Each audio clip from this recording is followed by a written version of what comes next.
Hello, ladies and gentlemen. You're watching NDTV. Prime Minister Narendra Modi chaired a high-level cabinet meeting on political affairs in the wake of the deadly terror attack in Jammu Kashmir's Pahalgam. This meeting happened today. In fact, the Cabinet Committee on Political Affairs meeting was also called the Super Cabinet. It was underway today morning, and it was expected to discuss possible measures that could be taken in the next few days. Prime Minister also held the second CCS, the second Cabinet Committee on Security, earlier today. In fact, this is the second CCS that's happening after the Pahalgam terror attack. Remember, terrorists had killed 26 innocent tourists and had injured several others in this brutal attack in Pahalgam on the 22nd of April.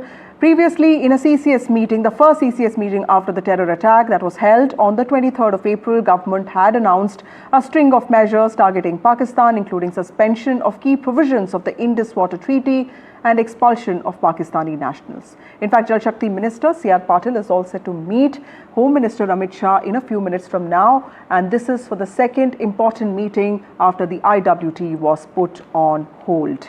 We'll get you all those details when that meeting begins, but now we are joined by Brahma Shalani, who's a strategic affairs expert. We also have A.K. Bajaj, former chairperson, Central Water Commission, and also ex-officio secretary to the Government of India, Ministry of Water Resources. Thank you both of you for joining me on this broadcast.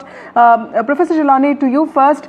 How do you see, it's been a week since the IWT was put on hold, sir, and in the last few days, a lot has happened. Today, a lot of meetings were held. How do you see the string of meetings, the second CCS, the CCPA, and also high-level meetings in the Home Ministry?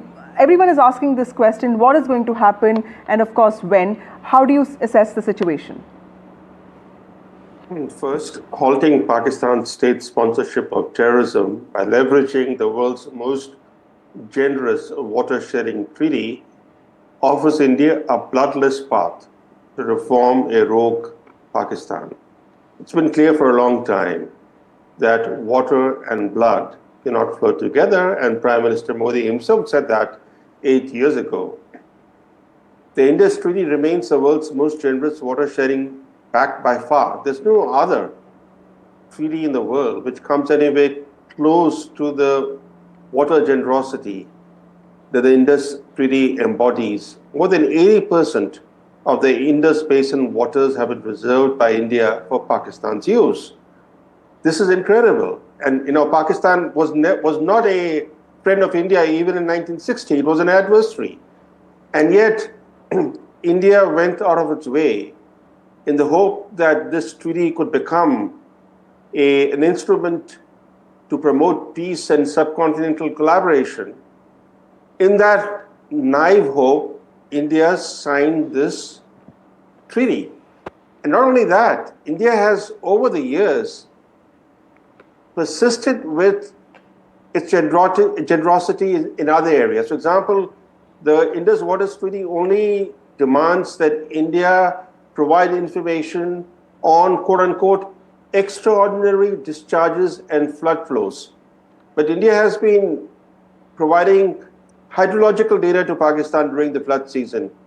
There's an agreement that is renewed periodically on sharing hydrological data during the flood season. But that is extraneous to the Indus Waters Treaty.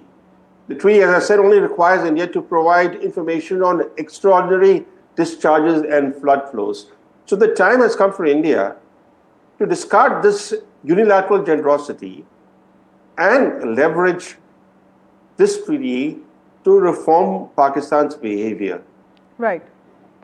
Mr. Bajaj, it's been a week since the IWT was put on hold, and people have, experts like you have also talked about this. Many have said that any significant reduction of flow of water to Pakistan will take at least a few years. We've seen that India's hydel power projects on the western rivers have been compliant with the treaty, as no diversion or storage of water takes place, and it's going to take some time for us to build that kind of storage capacities. How do you see what has happened in the last few days, and also Pakistan's reaction to all of this? Pakistan is naturally very aggressively opposing whatever steps India is taking. So because it's their lifeline, and almost 80 to 85% of the agriculture in Pakistan is happening with the water of this Indus rivers that is going to Pakistan. So Even on the eastern rivers, which are allocated all to India, a lot of water continued to flow after signing of the treaty till even maybe up to 2000 or slightly more. And it was only gradually that we were able to build our infrastructure projects like storage dams and diversions and canals so that the eastern rivers water could be utilized fully by India. Today we are in a position to say that not even a single drop of water from the eastern rivers is going to Pakistan, and only during extreme floods some water will go eventually at some point of time. So in a similar way, if we want to stop water from the western rivers going to Pakistan, so we'll need to build the infrastructure there. And it is not just storage dam that will be required to stop water going down, but we will also need to divert that water from the western rivers area because there is not much consumptive use there in that area. Right. And all the usage is in the eastern rivers region, like Pakistan and like Punjab, Haryana, and onwards to Rajasthan. Right. So all this building infrastructure will take time, and maybe even if we go at a fast pace, maybe 5-6 years at least minimum. Mr. Chilane, today is going to be the second important meeting of the IWT. What needs to be done, to ensure that the suspension of IWT remains in force. In fact, Jal Shakti Minister C.R. Patil is likely to meet Home Minister Amit Shah around 8 o'clock, is what we understand. The government has already indicated, immediate plans for the long term. They've talked about desilting rivers, diversion of water, building of local capacities, storage capacities. What do you think the government should be thinking about right now to ensure that it achieves what it set out to do? Let's be clear that India's adversary is the Pakistani deep state, not the Pakistani people. India's intention is not to create a water crisis in Pakistan. It's not to divert water flows. It is to reform the behavior of the Pakistani military establishment that runs the show in Pakistan. So India has made clear that it will act responsibly.